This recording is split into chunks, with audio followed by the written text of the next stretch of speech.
Hello and welcome to Runkle of the Bailey. My name is Ian Runkle. I'm a Canadian criminal defense and firearms lawyer. Today I want to talk about a story of a police officer behaving badly. And only about 50 or so of you sent me this story, and I'm glad you did because it is hilarious and it's a weird one and lots of people had questions about it. So let's dive right in because this is, it's a strange case.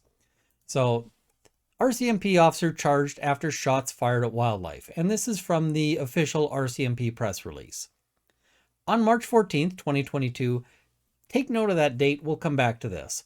An on-duty RCMP officer was driving in a fully marked police vehicle on a winter road, returning to Bonaboni Cree Nation. I'm hoping I'm pronouncing that right, but let me know in the comments below if I got it wrong.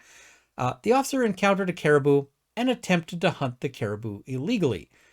Because, of course, you need, hunting license and tags and all of that stuff if you want to hunt a caribou. You can't just go, hey, there's an animal, I'm going to shoot it. That's not how it works, even if you're an RCMP officer. So, carrying on, the constable used his patrol-issued carbine rifle from his police vehicle and discharged 2 rounds at the caribou. However, the discharged rounds struck the police vehicle. The caribou was uninjured. Lots of people had questions about these parts. So, first issue, when they say his patrol-issued carbine rifle, what they're talking about is one of the things that Justin Trudeau describes as, an assault weapon and a weapon of war that has no place on our streets. And certainly, which is completely unsuitable for hunting. And yet, here we have a police constable trying to use it to hunt, although not legally. I'm guessing that this one actually probably wasn't suited for hunting the caribou because it was probably in a caliber that is too low to really be ideal for that. But it's kind of interesting, the comparison in the language, because, if I own it, it's an assault weapon and a weapon of war designed only to kill, etc., etc., etc. But when the police have it, it is, of course, his patrol-issued carbine rifle. So, interesting choice of language. Now, he shoots twice and hits no times, and so the caribou is fine. And people have said, how is this possible? Because he's shooting this caribou from inside his vehicle, and he manages to only hit the vehicle. How does that make sense? Well, the most likely issue, and there's really 2 possible issues here. The most likely one is an issue of what gun owners call height over bore. And what this refers to is that your sights, whether it's iron sights or, a red dot sight or a scope, whatever it is you're using to aim the firearm is going to, by necessity, be a little to a fair distance above the actual bore of the rifle. And on a scope, that can be like 2-3 inches potentially. So what that can mean is that if you don't think about height over bore, you can be potentially hitting something you didn't mean to. You might be looking through a scope and see a perfect picture of a caribou with, the crosshair right over, the caribou, and instead the muzzle of your gun might be pointed at something you don't want to shoot, like say your car. So that's probably what was going on here. The other possibility is that he was shooting at a caribou and not a fire hall, and so he's really stretching himself outside of RCMP training. But most likely this was a height over bore issue. And of course, the caribou's not going to stick around after he's fired 2 shots. It's the smarter party in this. It's gone. All right, carrying on here. Upon return to the detachment, the officer made his supervisor aware, and an investigation was launched immediately. Now, I'm sure that they're going to, later on, he's going to try to spin this as, he took responsibility right away. And I mean, no kidding. What were the options here? Was he going to not tell the supervisor about the bullet holes in the vehicle? Because I'm pretty sure somebody would have noticed that, right? They do check vehicles, and bullet holes are one of those things that kind of catches the attention, catches the eye. You'd spot that in a hurry. I guess props for not making up some sort of story about having been in a gunfight, because it would have been really embarrassing to find out later that in fact he'd lost a gunfight to a caribou. But yeah, I don't think that this is a whole lot of mitigation here, a whole lot of, good facts in his favor. All right. The Independent Investigation Unit of Manitoba was made aware and assumed a monitoring role. Conservation officers with the Manitoba Department of Natural Resources and Northern Development also monitored and assisted with the investigation. And that's, of course, because the illegal hunting aspect. That's why Natural Resources is going to be involved. So, on February 9th, 2023, Carl Tabarez Chevary, 34, was charged with use a prohibited firearm in a careless manner and hunt without a license.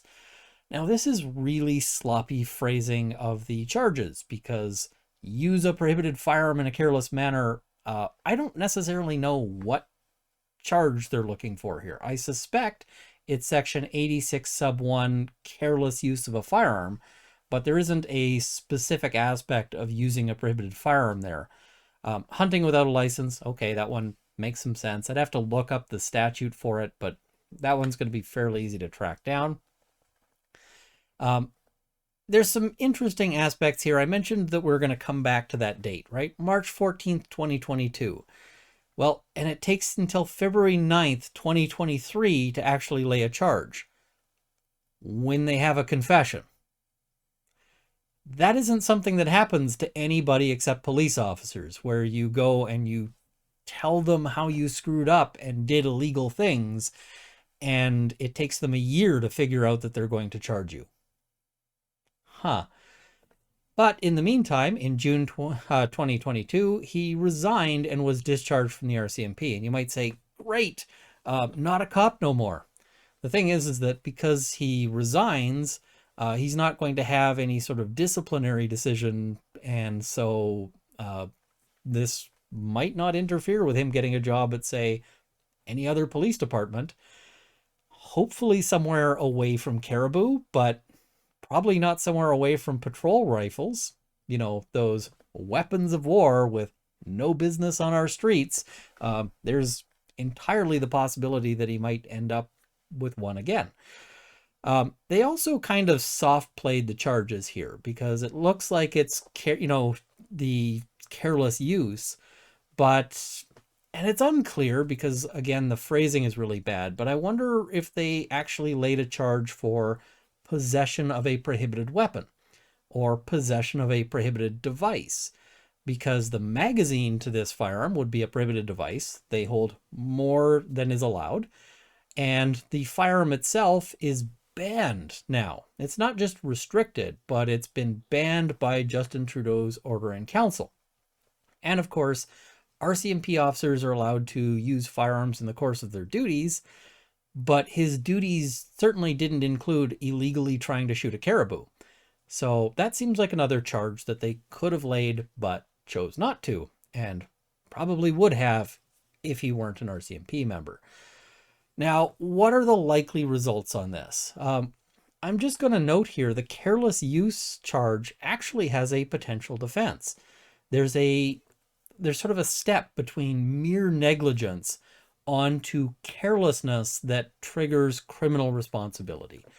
And so this might be one of those situations, and certainly if I were his defense counsel, I'd be arguing that this would be a situation of mere negligence in terms of his use of the firearm, as opposed to like that careless standard that attracts criminal sanction. So that's one potential defense. It would not surprise me if we don't see them laying additional charges for the actual having the gun and using it outside of his duties. It would not surprise me at all if we see some sort of resolution that has a plea to hunting without a license, but not to the firearms charge, which again clears the way for him to work as a police officer again somewhere, if that's what he wants to do. So all of this is a bit concerning. I mean, this is something that shouldn't be happening. It's not the most serious thing ever. It is kind of hilarious. And I'm glad the caribou was fine.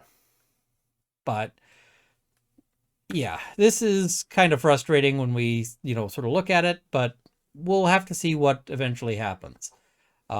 I don't know this officer's service record. I don't know, what they have or have not done in other fashion. So I can't say whether I personally would make the call that this officer should never work as a police officer before. But certainly I would expect that if it were you or I, that they would proceed in a slightly more heavy-handed fashion. Anyway, that's kind of my thoughts on this one.